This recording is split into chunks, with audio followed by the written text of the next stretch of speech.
Hello everyone and welcome to a Vampire the Masquerade lore dive into Clan Nosferatu. With Bloodlines 2 being released, I wanted to talk about the clans we can play and see in-game, before delving deeper into the other clans. I'd love to hear everyone's thoughts and opinions, and of course, if I miss anything, feel free to comment down below. The Clan of the Hidden, the Sewer Rats, the Hive, the Nazis of Clan Nosferatu are the archetypal vampire resembling Max Schreck's Count Orlok. Once a normal-looking man or woman, now wears a new skin permanently scarred with a number of different defects.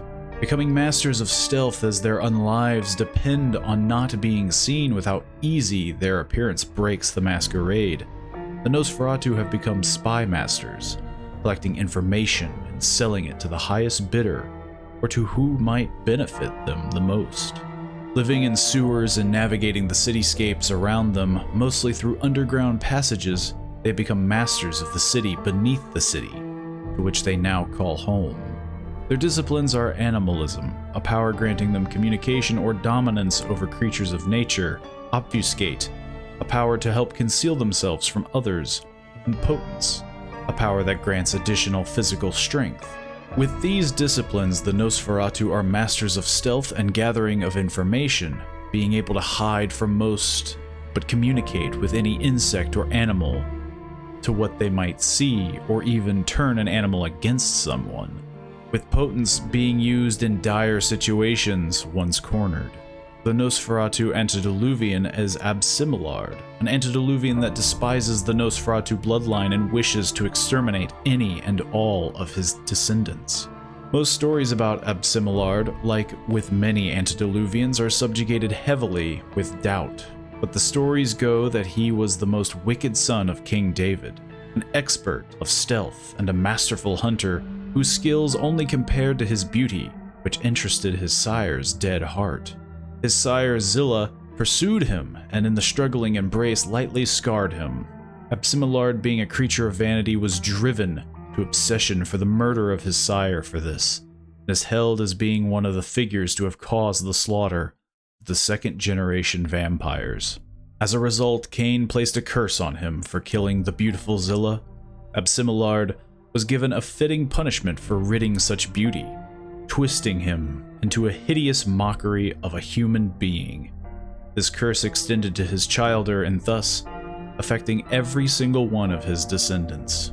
Now he hunts his descendants using blood-bonded agents, his firstborn children, the Niktuku, in hopes that their deaths will be a worthy sacrifice to Cain as he begs for forgiveness.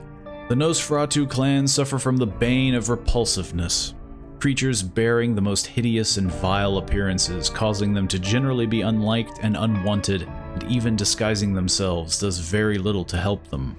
Though in the recent V5 edition, they do not break the masquerade by just being seen, most likely to assist players to actually participate in the game, but also in the modern nights, costumes and makeup have gone a long way to the point many probably wouldn't care about the outward appearance of a Nosferatu.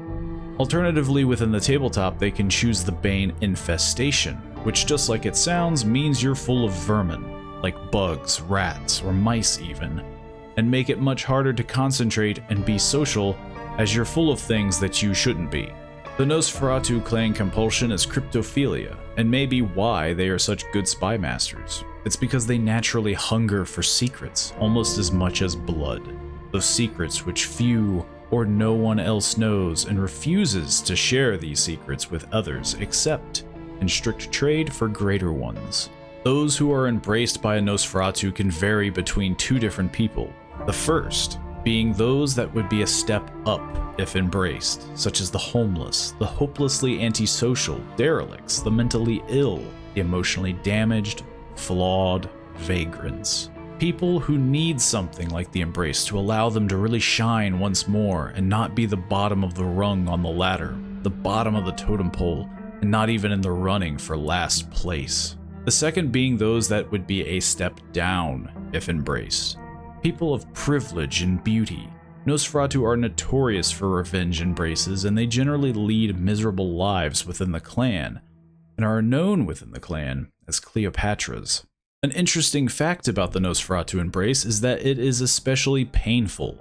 The body warps and twists as the blood shapes the new vampire, and the chance of death is higher than any other clan, and many emerge as simple brutes, their brains damaged and incapable of higher thought. Due to this, many elders used to use their embrace as a punishment for disobedient ghouls, and if turned into one of these mindless Nosferatu, are usually killed by the sire to spare them. But some do instead attempt to hide them and care for them instead. During the early histories of the Nosferatu, Absimilard was not the only one cursed, but the hidden maid he had as well was cursed and avoided being blood bonded by Absimilard, unlike the Niktuku. This maid, known as the matriarch, is Medusa or the Gorgon, and is a Nosferatu Methuselah. A Methuselah, mostly referred to as a 4th or 5th generation vampire, along with her broodmates Baba Yaga and possibly Melicoet, escaped the same fate of the Nukutu.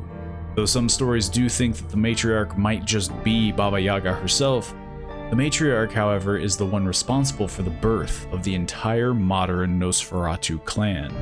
In the early days of their birth, the Nosferatu hunted humans as prey, unable to coexist with them in cities and many hidden caves, or even in the ground of rivers and lakes, waiting until nightfall to prey on farmers at night, until the catacombs of Rome provided them a connection with mortal society.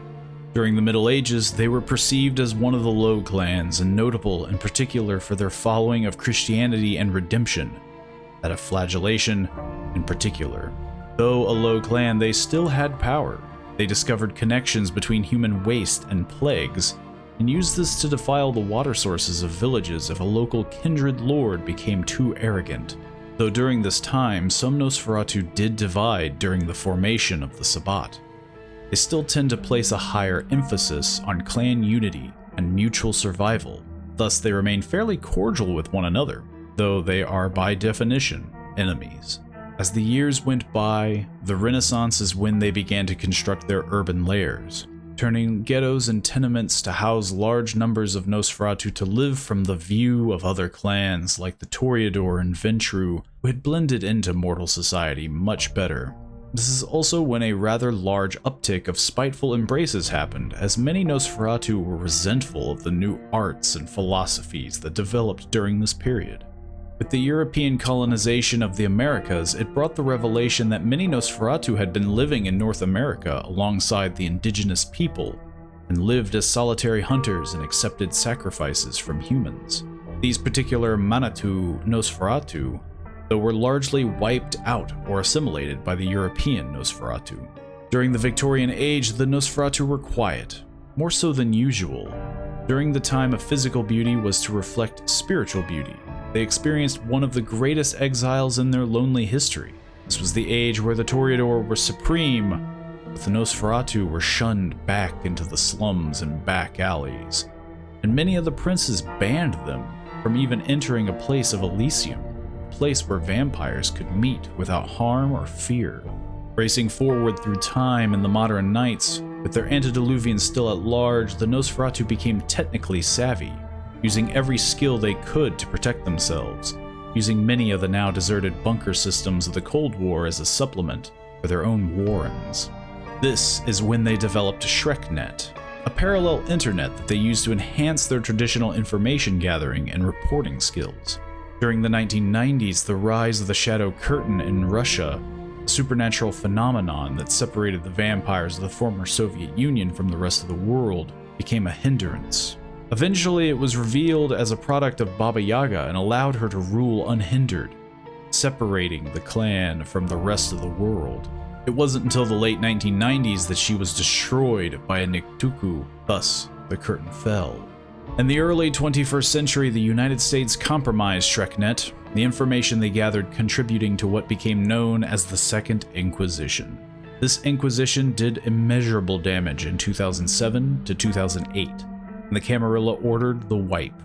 Thus, Nosferatu hackers dismantled the servers and removed as much information as they could from the web.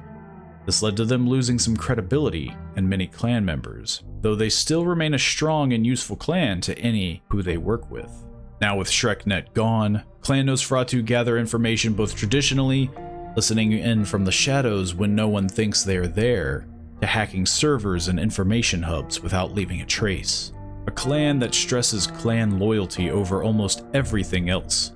They are a tight-knit hive, and with the threat of mortals easily spotting them to their own antediluvian, they are a clan of survivors. Knowing what it's like to be seen as less than something, they are generally known to be ugly on the outside and humane on the inside, though not all may share this same ideal. I'd be curious to hear what interests you in the Nosferatu, either for Bloodlines 2 and some of its characters or any other game, to even the tabletop. Is it the fact that they're masters of stealth and information gathering? Or perhaps how even though they have an ugly appearance, they can be kinder than most other kindred? Let me know down in the comments. Personally for me, they have been a major favorite of mine since I first got into Vampire the Masquerade. Something about how connected they are, along with how they stand out as the gross vampire, but are still extremely valuable in the society, being the most connected with one another, and not nearly as involved in the horrible machinations of the Camarilla, and instead seek to just live and prosper like many would. That is all that I have for now, but in the meantime, let me know your thoughts, as I'd love to hear them. Let me know if I missed any details, and don't forget to like the video if you enjoyed, and subscribe to stay up to date on future videos. Some being Let's Plays, some being these lore, theory, and discussion videos that will be posted at least once a week. Don't be afraid to let me know some other subjects you'd be interested in either, and hopefully, I'll see you all in the next video. See you then.